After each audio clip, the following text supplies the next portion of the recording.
Hello. Today we will discuss about the needs for assessment for mental health services. Today many people suffer from mental health illnesses. Many of these mental illnesses are hard to diagnose. As a healthcare administrator, we need to know how to train our staff to assess each patient and know the signs if the patient has a mental illness.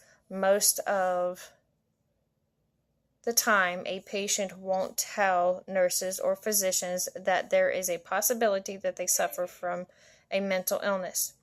Some of the most common mental illnesses are depression, ADHD, autism, schizophrenia, PTSD, and OCD, just to name a few. With mental health problems imposing tremendous economic and social cost to society, that places a brake on development efforts. In 2010, the estimate of mental health problems are staggering at $2.5 trillion. Many development programs may impact mental health, either in a positive or negative way.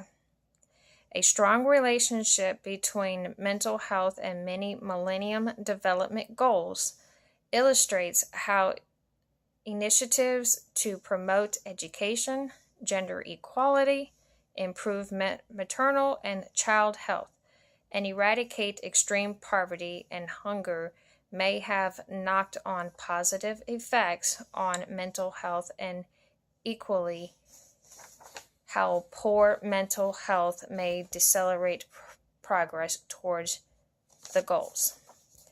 Ensuring mental health programs are better at promoting sustainable development to preventing the negative and social economic consequences for mental health.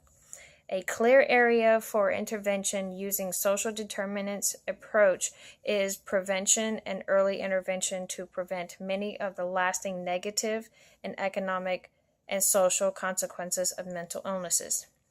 Understanding social determinants allows target programs to be developed, such as for expecting mothers living in poverty, experiencing domestic abuse, or people who have experienced forced migration.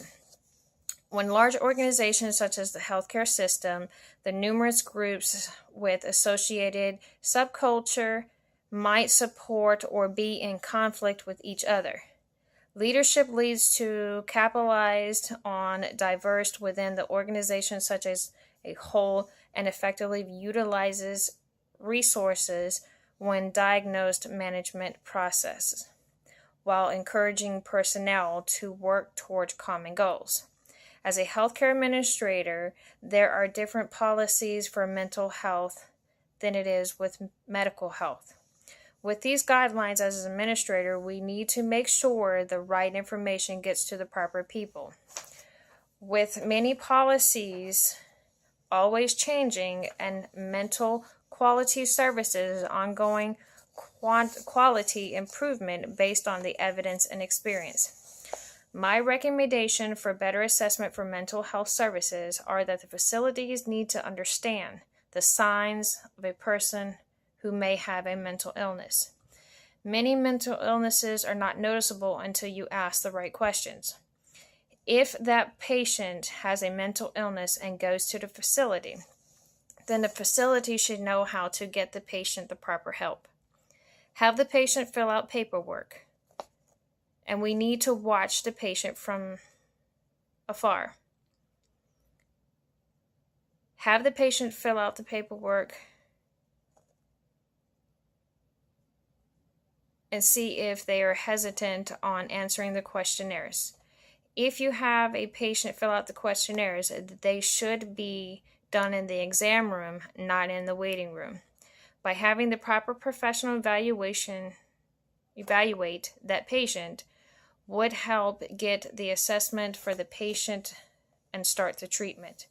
Also, a healthcare administrator, we need to make sure we stay up to date with all the policies and these patients don't fall through the cracks and either they hurt themselves or they hurt someone else and we are accountable for it.